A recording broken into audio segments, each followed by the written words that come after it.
As a clinical supervisor, one of my favorite things about the role is that I get exposure to a lot of different kinds of cases and clients every single. And since I just finished my last supervision of the week, I want to tell you about the things that came up just in my supervisions this week.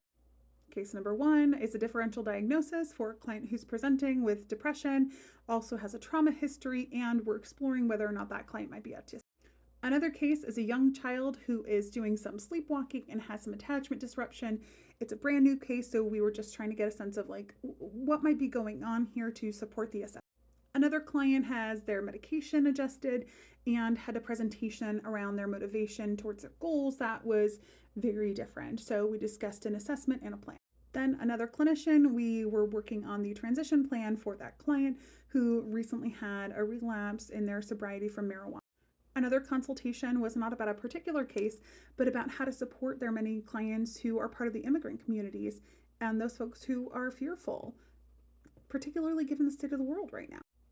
Then we moved on to processing an intake, so a first appointment with a client.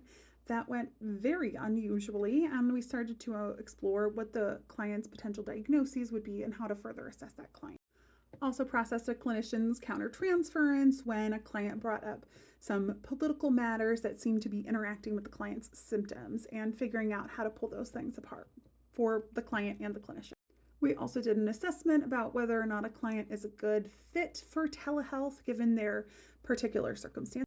And we talked about a case where the client has been struggling with substance abuse, and we needed to work on how we were going to coordinate care with substance abuse treatment providers. And I spent another supervision session just spending all of the time on clinical documentation feedback. And I believe that the clients that we talked about ranged in age from 7 to 65 or something like that.